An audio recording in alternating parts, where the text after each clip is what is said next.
Hi there, welcome everybody to this month's monthly roundup. This month in May, we're actually talking about money. So we've got the monthly roundup for May about money. And we've got a really great panel this month where I'm excited to be sharing these guys with you and their wisdom. We've got Terry Sherman, who's in Heidebeek in the Netherlands, Danny Pop, who is with us from Medias in Romania, and Dale Lambert, who's from Harpenden in the UK. So we're talking about the pitfalls of money mostly, but also I think money as a topic is such a big topic. There's so many things we could cover, but this is part of a series of money, power, and sex, looking at the leadership pitfalls. So Terry, you had some good insights into this month's, like a lot of things across the website and all the different books and articles, if you'd like to share them with us. Yes, I'd love to. I really enjoyed reading or listening to different input and hearing people's thoughts on the whole topic. And I found many of them to be very practical, which is so important for us because we tend to maybe not know that much about the practical side of money. We haven't been taught, many of us, very well in this area. And it is so practical, huh? We have to use money every day. And so we need to know the ways of God with money. So I loved hearing what John Peachy had to share about conflict of interest, and particularly where he says that we need to get more people involved with our financial decisions. Don't just stick yourself in a little corner office and do it all by yourself. And keep good records. That's something that a lot of people still don't know how to do. So maybe we can get a YWAM school to teach people how to do good accounting. And it's all about being faithful stewards. It's awesome. And Lynn's on financial transparency, about it actually being for our protection. It is a positive and a good thing to be transparent with money. I loved his underlining of never make a decision you don't want others to know about. You know, if you aren't comfortable to share this decision you made, then whoops, that should be a red flag. And keep yourself accountable to others. We heard this coming back really from most of the people about accountability and how it is a protection for us. I really enjoyed Floren's article about maturing in how we use our money. And I love what he said about the way I handle money is a mirror. And immediately it made me think of a book that has really impacted me, Randy Alcorn, Money, Possessions, and Eternity. And in it, he says exactly that thing. He says, our attitude and actions concerning money and possessions reflect our true spiritual condition. It's amazing actually to realize how we live out dealing with money reflects what's going on spiritually inside of us. I like how he underlined how we need to be clear about what is ministry money and personal money. How do we make a good separation of those things? And he talked about the need to have openness in our communities. And this is something that I really agree with, because personally, in our early years in YWAM, we had no training about raising support. We didn't really know what we were getting into. I think a lot of us didn't when we joined YWAM. Okay, we'll just come and trust the Lord. But I have to say that so often I felt so alone in the journey of how do I get enough support to pay my staff fees? And we went into debt many times in those early years. And we didn't know who to talk to, and we didn't know how to talk about it. It was kind of a shame thing. Even in our Christian communities, we're ashamed to talk about our struggles with money. So yes, let's get more openness. Let's have a place where people feel they can talk about it. And I love how he says that the person is more important than our financial system. And he asked the question, how are our financial practices hurting people? Such a good question. One thing I have realized in the last years is that if we don't actually train people how to raise support, that we set people up to fail. We basically expect them to figure it all out, and then we often even don't have accountability structures that are in place that might help them once they come. So I'm like, guys, let's not set people up to fail. Let's prepare people. Let's equip people. We equip them for many other things. Why not for raising support? So yes, Flora, and I agree with you that we need to create ways that our staff can mature financially. It's a crucial part of our discipleship. Well, and I loved Landa's, of course, she had so much to say about it, but I loved her contextual understanding of wealth as resources. She said, that's basically money is resources. And that's what, and God has given these to us, and he wants us to flourish with the resources he's provided. So yeah, it's God who gives you the ability to create wealth, he told the Israelites just as they're about to go into the promised land. And he had all these resources at their disposal for them to be able to create wealth from it. So I loved also how she kind of finalized it by saying our financial practices should mirror the kingdom of God. We need to have, you know, how does the way we deal with our money mirror his kingdom? It's a very good question. These are great things to look through. And the last thing I want to do is really highly recommend Henry Nouwen's small, short little book. It's called The Spirituality of Fundraising. And he says in here that fundraising is actually ministry itself, and it draws people into the kingdom. So it isn't just about money. It's also about bringing people into the kingdom through them getting involved in sharing their resources, and how it also tests the true base of our security. Just, he has so many good things to say, so I highly recommend it. So there's mine. Yeah, that's great, Terry. And I really enjoyed your LDX. And I did not know that there were so many Bible verses about money. That was like, wow, so many more Bible verses than anything else. So that was a real eye-opener. If you haven't watched that, you need to go back and watch that. It was really great. So thank you. Danny, I'm going to go to you. And I think you had some good things to share about conflict of interest and other things. Yeah. I am I'm born in Romania, which is Central Europe, Eastern Europe. And when I was listening, teaching on money and reading articles, this topic of conflict of interest, really drew my attention, because I am coming from an ex-communist country, and you probably not know, but in our mentality, in our culture during the communism, was that if you are working in a factory, that was by law that somehow you own that factory or part of that factory, which grew a culture saying that if the factory is mine, or I have a part of the factory, that means I can take things from the factory, go at home.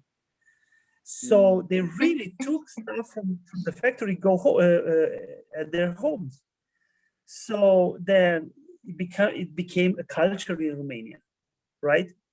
Now I have that culture. I was born during the communism, and I took that from my parents. So I come to YWAM, and I'm not staying in the base, but I use some of the base tools, and I'm YWAMer, so I have the right to use it because I am a YWAMer. It's YWAM is it's me, So that really shake me and think a little bit out of my culture. And what Lincoln said, especially like really shake me.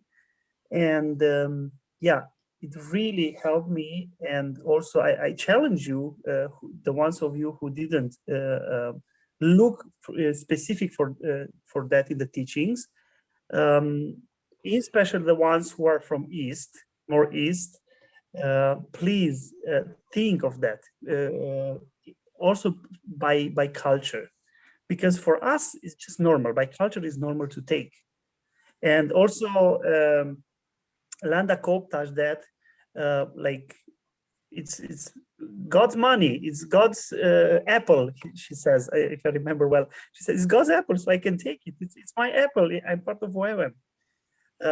Which on small things doesn't look very bad, but when you are a leader, then things can become very complicated and very dangerous.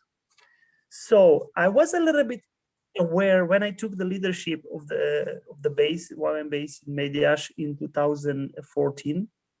I was aware of that already, not too much, but a little bit aware of that. So one thing that I did actually was to not be in charge with the money. I was before, Florin was still the leader, and he gave me the money, the finances of the base. So I was budgeting and somehow managing the money.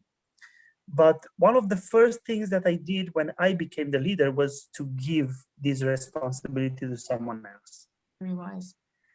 And of course, it was time, if I remember, like 1 year when I worked very close with the person who took the money. But after 1 year, 1.5 years, I really didn't know how the money goes in the base. It's not, of course, I had a big picture. I knew if we miss money or we have more money now, but only the big picture. So I didn't know the details. I didn't know actually take small finances decisions. Of course, I knew the budget of the year. Of course, I knew the budget for every domain, but I was not really taking finances decisions on daily base. That's good. So I think that was one of the decisions that I'm quite proud of me that I took. And it was a huge protection for me. It's special, I told you again, it's special because I am coming from a culture where this is a big danger. Yeah. Thanks. Yeah, that's a great suggestion, and a great one way that you can protect yourself as a leader is actually to give that to someone else. That's a good suggestion. Thanks, Danny. Yeah. Dale, yeah, you're at a big base. Some insights that you have working there and that you'd like to share with us. I think you also got some other insights that are quite interesting. So I think for me, one of the things that stood out, a couple of things. One, with the John stuff on conflict of interest was very good as well. I thought that was very helpful, especially in a larger campus as well, where you've got, but actually in a small campus too, where you've got so many different things that you're involved in, and be able to have that accountability and even be able just to disclose, even if you're still part of a decision, but to be able to go, look, I recognize this conflict of interest. And let's be upfront about this and let's talk about that. And sometimes where necessary to actually remove yourself from the decision and go, look, actually, this is something I can't be part of because it's going to benefit me. So you guys decide. I think another thing from Lynn's teaching on always having someone that can say no to you, I think because for a long time I was that for Lynn, and I just want to honor Lynn in that, and I always felt that freedom to question anything that he was doing, to go, hold on now, what about this, Lynn? Or I know you were going to charge this to there, but I don't think that quite fits, To be honest, I only had to do that one time, but I knew I had the freedom to be able to, and even that was a discussion, but I knew I could say, well, hold on, that's not right, because he walked in integrity in those things. And I think for me, that's something as a campus leader who I've always led with Carl or with, now with Laura Mudd and Damaris Carvalho. So I've always kind of led in at least 2 or 3 of us together. Unfortunately, I hadn't been able to give away the finance oversight, but but at least I was still leading a team within those things. But one of the things I've always tried to encourage within our bookkeeper, especially, question anything.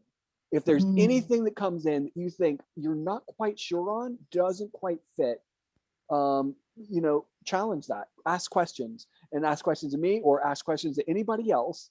And I think that to be able to have that transparency to go, look, anything, it's an open book, and I think some people have struggled with that sometimes because they feel like their integrity is being questioned, but it's something where that's the culture we want to create, though, where anybody can go, well, I'm not sure about that.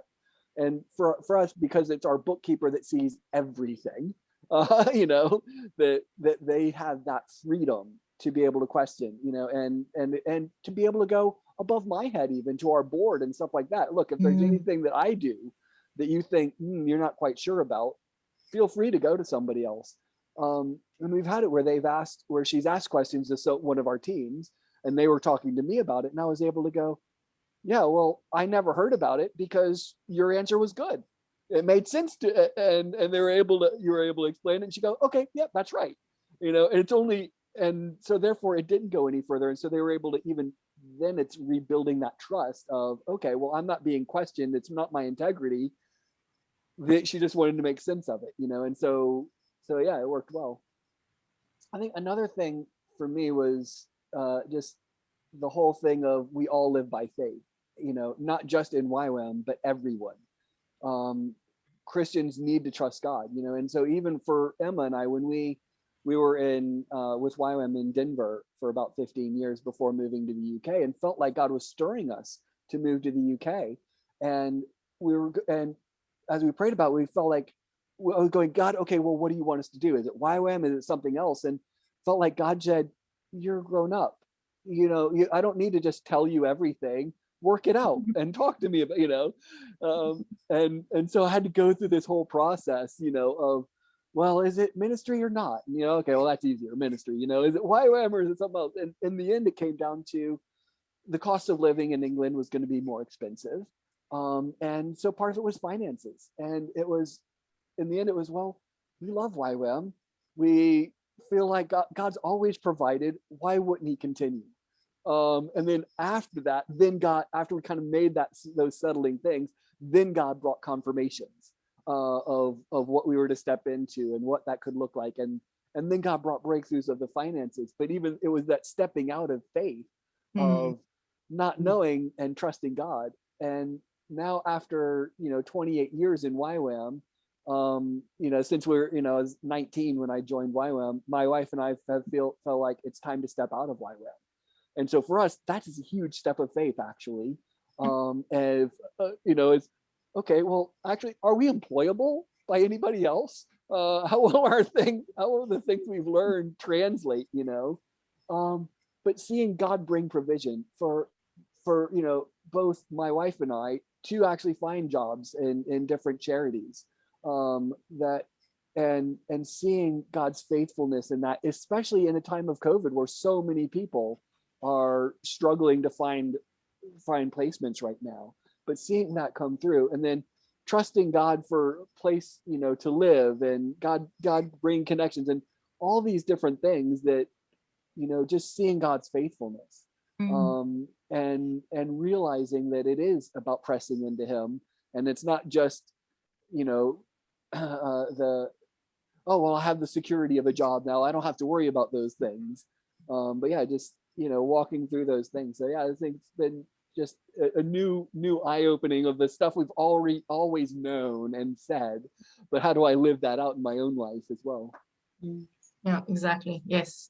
Living by faith or by fundraising. I think that's, it was a good talk. And I think when I think about my YWAM journey as well, like that was the biggest stumbling block, was actually raising the finances to come. And because I did a business degree, I was going to go into the business world.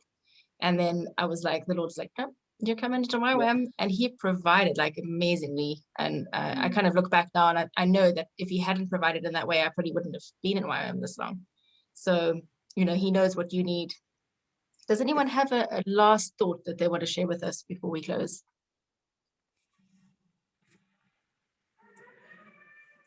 I would Yeah, go ahead. Go yeah, ahead. yes, Terry, please go. Was it me? Oh, Yeah, just go to ahead. say, I read Roy's book, Mm. which is the book of the month, and I just highly recommend it. Perfect Perfect timing. Mhm. Yeah, it's such a testimony again of God's faithfulness and how he used so many different ways to provide for them and was faithful to them. So I would highly recommend it. It's a quick read, but you'll be encouraged. Danny. Thanks, Terry. Yeah. One thing that also drew my attention, someone said, more money will not make you happier, but will make you more of what you are. And yeah, I was thinking actually to that, because as a minister, I'm thinking if I would have more money, I will do more ministry, I will be more involved, I will do that, I will do that. And it was really like a shock for me. More money will not make you a better minister, it will just make you more of what you are. So that's my last word. That's great. Yeah, don't rely on the money, but rely on what God's calling you to do, and he will provide. I think that's good. Yeah. Well, thank you, everybody. This has been a good chat. I've really enjoyed seeing you and hearing what you had to say, and everyone out there, I hope you enjoyed this time together. Yeah, I encourage you to go back and look at all the resources that we have on the website and our Facebook group, and let's, yeah, have integrity, have accountability, live life by faith and not by fundraising. So bless you guys. Bye.